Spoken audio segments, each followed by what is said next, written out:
Dear students, आज अपने आवर्त बीजी पादपों में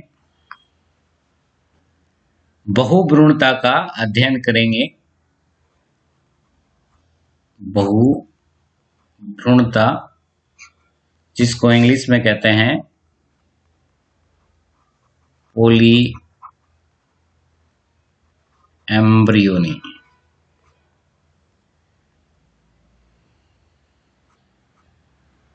तो हमने लैंगिक जनन में जो पीछे के अध्याय थे उसमें हमने पढ़ा था कि अंडक के अंदर बीजांड पाया जाता है। प्रत्येक जो बीजांड होता है उसमें एक भ्रूणकोश का निर्माण होता है। एक भ्रूणकोश में एक अंड कोशिका होती है। ये अंड कोशिका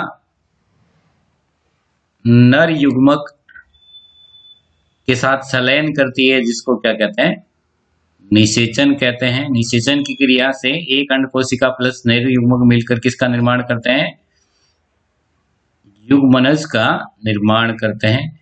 युग्मनज में बार बार विभाजन होता है, समसूत्र विभाजन, जिसको विदलन कहते हैं। तो युग्मनज में जो विभाजन होते हैं उसी को विदलन कहते हैं, और विदलन से किसका निर्माण होता है, भ्रूण का निर्माण होता है। जब भ्रूण का निर्माण होता है तो बीजांड किस में परिवर्तित हो जाता है, बीजांड उस समय बीज में परिवर्तित हो जाता है। तो क्योंकि बीजांड में एक भ्रूणकोश होता है, एक भ्रूणकोश में एक अंड कोशिका होती है, तो इसलिए एक युग्मनज का और एक ही भ्रूण का सामान्य रूप से निर्माण होना चाहिए। लेकिन बहुत सारे पौधों में एक से ज्यादा भ्रूण का निर्माण भी होता है।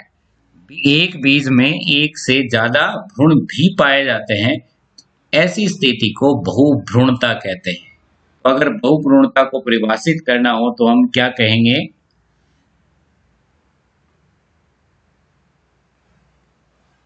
सामान्य रूप से अगर कहा जाए तो एक बीज में अगर एक से ज्यादा भ्रूण पाए जाते हैं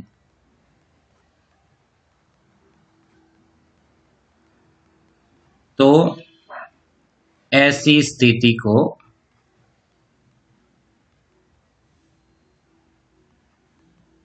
बहुभ्रूणता कहते हैं। अगर एक बीज में एक से ज्यादा भ्रूण पाए जाते हैं तो उसको बहुभ्रूणता कहते हैं। अब एक से ज्यादा भ्रूण कैसे बनते हैं इसका अध्ययन अपने आगे करेंगे, लेकिन बहुभ्रूणता की ये सामान्य परिभाषा है। बहुभ्रूणता का सबसे पहले अध्ययन किया था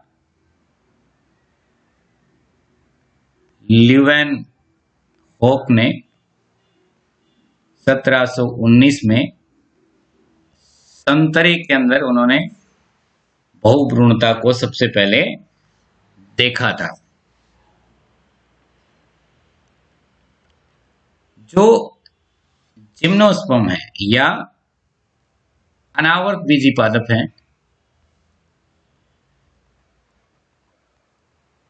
अनावर्त बीजी पादपों में ये सामान्य क्रिया है, मतलब बहुत ज्यादा पाई जाती है। लेकिन आवृत बीजियों में ये इतनी कॉमन नहीं है, और आवर्त बीजियों के कुछ ही कुलों में ये पाई जाती है, सभी पादपों में ये नहीं पाई जाती। जिन कुलों में ये पाई जाती है उसमें नींबू कुल, जिसमें संतरा भी आता है, जामुन कुल, तंबाकू का कुल, प्याज और क्रोटेलेरिया में ये बहुभ्रूणता देखी जा सकती है आवर्त बीजी पादपों में। लेकिन आवर्त बीजी पादपों में जहां बहुभ्रूणता देखी जाती है वहां पर भ्रूण का जब परिपक्वन होता है तो केवल एक ही भ्रूण उसमें विकसित हो पाता है।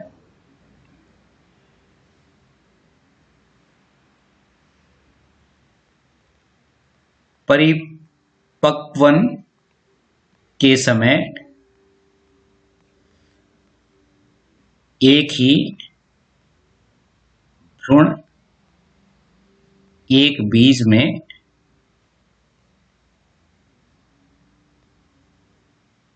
शेष बचता है, तो अन्य का क्या होता है? अन्य नष्ट हो जाते हैं। अब इसका भी एक अपवाद है। एक अधिपादप होता है जिसका नाम है वेंडा। वेंडा इसका अपवाद है। वेंडा में अंकुरण के समय तक भी एक से ज्यादा भ्रूण एक बीज में पाए जाते हैं। बायोलॉजी अपवादों का घर होता है, बहुत सारे इसमें अपवाद हैं। तो सामान्यतः तो एक बीज में एक ही भ्रूण होता है, बहुभ्रूणता इसका अपवाद है। जब बहुभ्रूणता पाई जाती है तब भी भ्रूण के परिपक्वन के समय एक ही भ्रूण होता है, वो परिपक्व हो पाता है, अन्य भ्रूण नष्ट हो जाते हैं। इसका भी एक अपवाद है वेंडा, जिसमें बहुत सारे परिपक्वित भ्रूण भी पाए जाते हैं। अब अगर आवर्त बीजीपातों में बहुभ्रूणता पाई जाती है तो उसके क्या कारण हो सकते हैं, तो अभी अपने पढ़ेंगे बहुभ्रूणता के कारण। बहुभ्रूणता के कारण कि किस कारण एक बीज में एक से ज्यादा भ्रूण पाए जा सकते हैं। तो एक कारण तो ये हो सकता है कि एक बीज में एक भ्रूणकोश है और एक भ्रूणकोश में एक अंड कोशिका है और उससे एक युग्मनज का निर्माण होता है। लेकिन युग्मनज में जब विभाजन होता है तो उसमें विभाजन के समय कई सारे भ्रूण बन जाते हैं एक ही भ्रूण से। तो ये हो गया प्राक भ्रूण के विदलन से एक से ज्यादा भ्रूणों का निर्माण हो सकता है, या फिर भ्रूण कोश में अंड कोशिका के साथ साथ अन्य जो कोशिकाएं होती हैं वो भी अगर भ्रूण का विकास करती हैं तो भी एक से ज्यादा भ्रूण बन सकते हैं। भ्रूण कोश में अंड कोशिका के साथ अन्य कोशिकाओं से भी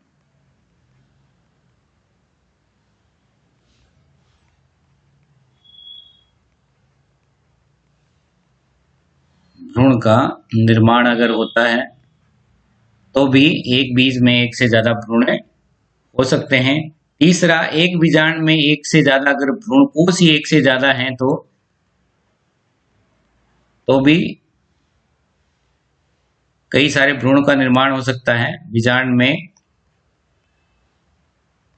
एक से ज्यादा अगर भ्रूणकोश हैं तो प्रत्येक भ्रूणकोश में एक अंड कोशिका होगी और जितनी अंड कोशिका होगी उतने ही भ्रूणों का निर्माण हो सकता है। तो अगर एक ही बीजांड में एक से अधिक भ्रूणकोश पाए जाते हैं तो भी बहुभ्रूणता उससे हो सकती है। चौथा है बीजांड की जो बीजाणुद्भिद कोशिकाएं होती है, मतलब जैसे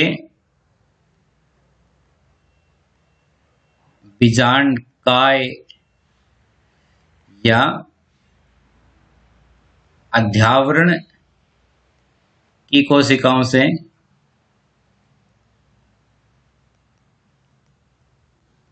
अगर भ्रूण का निर्माण होता है तब भी एक से ज्यादा भ्रूणों का निर्माण हो सकता है। तो इसके बारे में अपने थोड़ा सा डिटेल में अभी बात करते हैं। तो पहले अपने देखते हैं प्राक भ्रूण के विदलन से जब बहुभ्रूणता का निर्माण होता है तो सामान्यतया निश्चित युग्मनज बनता है, और युग्मनज में जो विभाजन होते हैं उसको क्या कहते हैं, उसको विदलन कहते हैं, जैसे अब मैंने पहले बताया। और विदलन से भ्रूण का निर्माण होता है। लेकिन एक ऑर्किड है यूलोफिया। यूलोफिया ऑर्किड में 3 प्रकार से विदलन बहुभ्रूणता पाई जाती है। पहले प्रकार में जो युग्मनज होता है उसकी कोशिकाओं में अनियमित विभाजन होता है, जिससे ये मान लो युग्मनज है, इसमें बार बार विभाजन होने से एक बड़ी सी पिंड जैसी संरचना इस प्रकार से बन जाती है। इसमें बहुत सारी कोशिकाएं होती हैं, और ये कहाँ होगी, ये बीजांड के अंदर होगी। और उसमें जो बीजांड के अंदर भाग ये बाद में टूट जाता है, इस प्रकार से छोटे छोटे इसमें टुकड़े हो जाते हैं। और निभाग की तरफ के जो प्रत्येक टुकड़े हैं, ये अगर अपने इसको भ्रूणकोश मान लेते हैं, और भ्रूणकोश के चारों तरफ ये बीजांड काय है, और इस प्रकार से ये भ्रूणकोश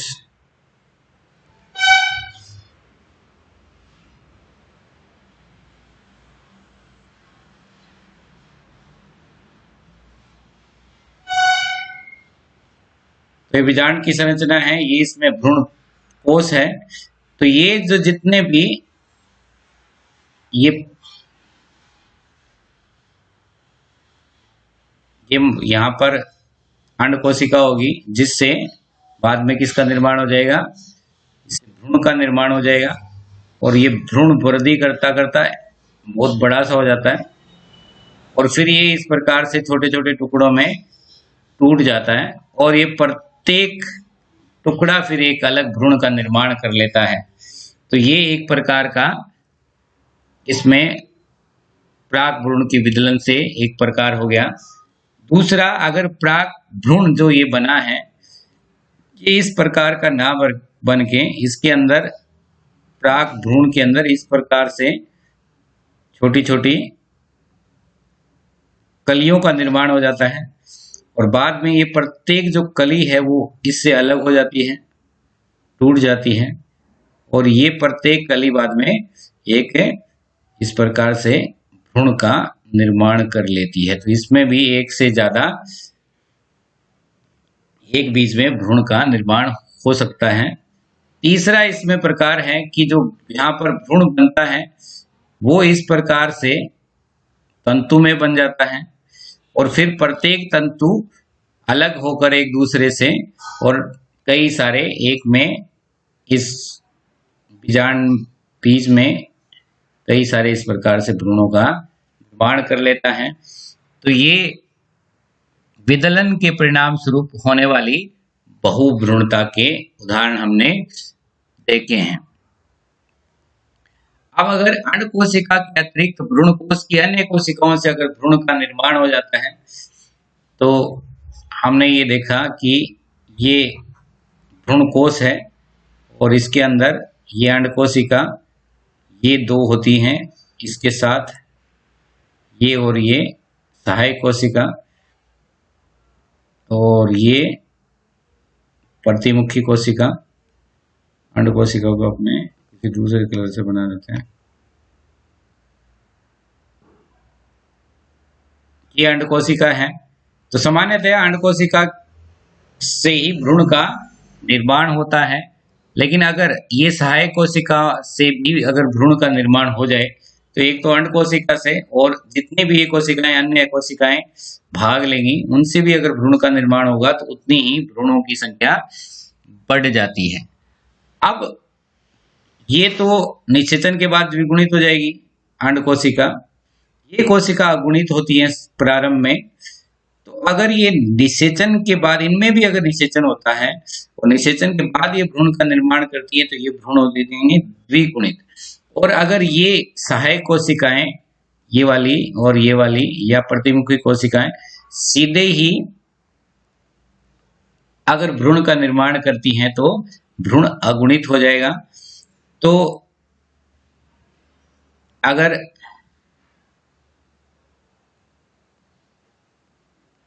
सहायक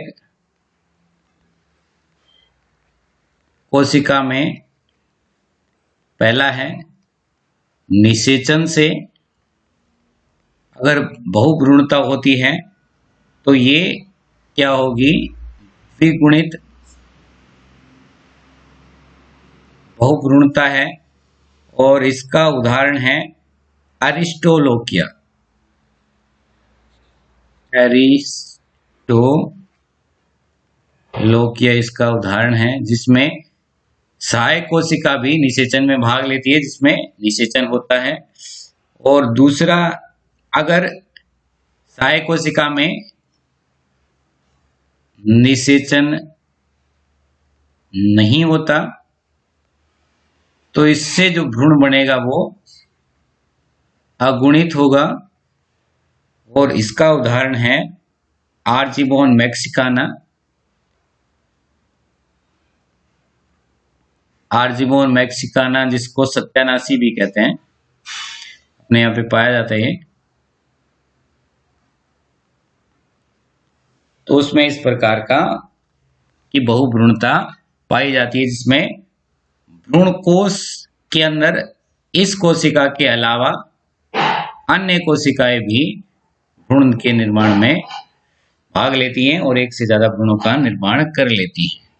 अब अपने तीसरी की बात करते हैं, बीजांड में एक से ज्यादा अगर भ्रूण कोश बन जाते हैं। सामान्य बीजांड की संरचना ये होती है, लेकिन अगर इस प्रकार की संरचना ना होकर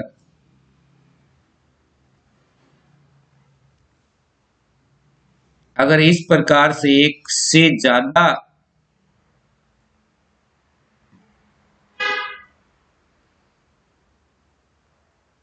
भ्रूण कोश ही अगर पाए जाते हैं तो प्रत्येक भ्रूण कोश में वही 3-3 अंड समुच्चय की कोशिकाएं, 3-3 प्रतिमुखी कोशिकाएं,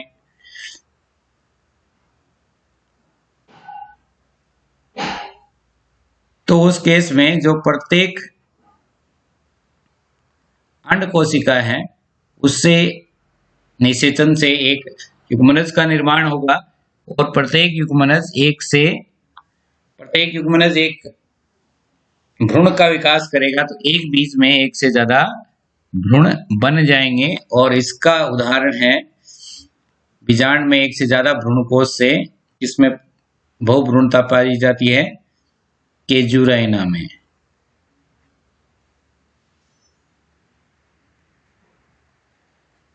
केजुराइना में बीजांड में एक से ज्यादा भ्रूणकोश पाए जाते हैं।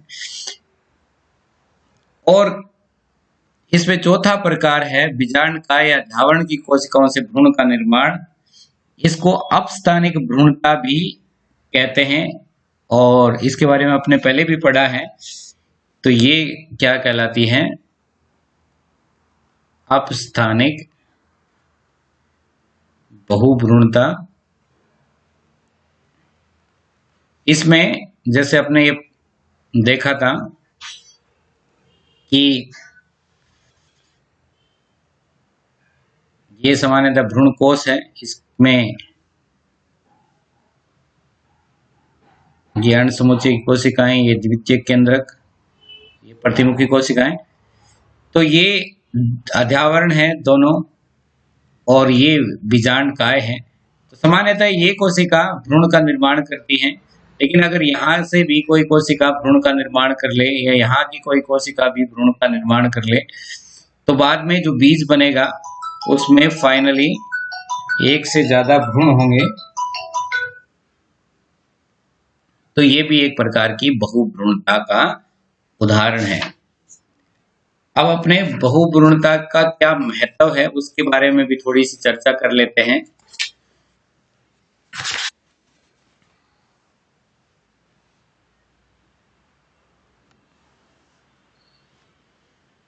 तो अभी अपने बात करते हैं बहुभ्रूणता का महत्व। तो बीजांडकाय से विकसित होने वाले अपस्थानिक भ्रूण जो होते हैं वो, क्योंकि बीजांडकाय से अगर निर्मित होंगे तो द्विगुणित होंगे और उसमें ना अर्धसूत्री विभाजन होगा और ना निषेचन होगा, तो वो पहला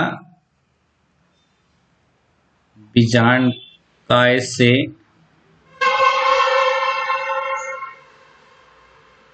निर्मित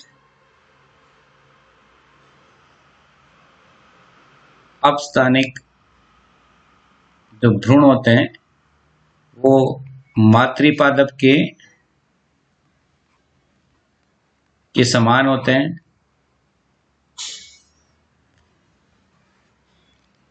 दूसरा, बीजांडकाय से अगर भ्रूण का निर्माण होता है तो ये ओज से भरपूर होते हैं। तीसरा, बीजांडकाय से निर्मित अपस्थानिक जो भ्रूण होते हैं वो रोग रहित होते हैं।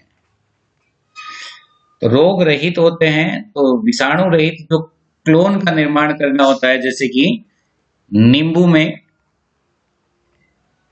तो इसका बड़ा महत्व है।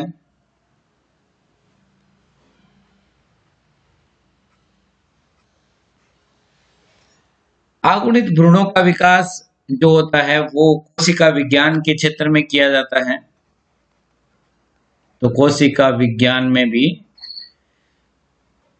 इसका महत्व है। अगुणित भ्रूण। और पांचवा इसमें है समयुग्मकी वंशावली के निर्माण में। तो अगर अगुणित भ्रूण है, अगर अपने एक अगुणित भ्रूण लेते हैं तो उसमें प्रत्येक लक्षण के लिए एक ही जीन होगा। लेकिन अगर कोल्चिसिन का अपने प्रयोग करते हैं तो कोल्चिसिन का प्रयोग करके उसको द्विगुणित किया जा सकता है।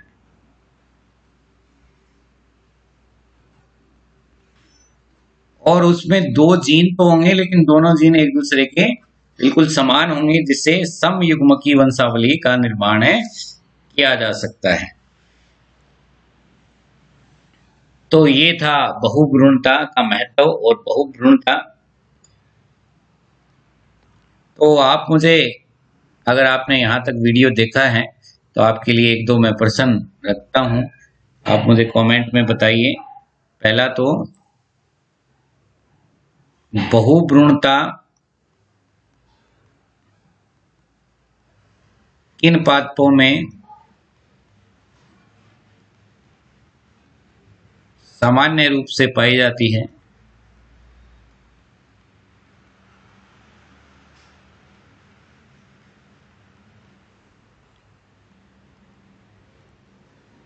बहुभ्रूणता की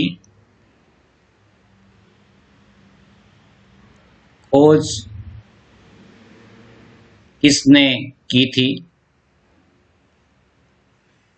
और बहुभ्रूणता की खोज किस पादप में की गई थी? इन प्रश्नों के जो उत्तर हैं वो आप मुझे कमेंट बॉक्स में दीजिए। और आज का वीडियो आपको कैसा लगा जरूर बताइए। आज के लिए इतना काफ़ी। धन्यवाद।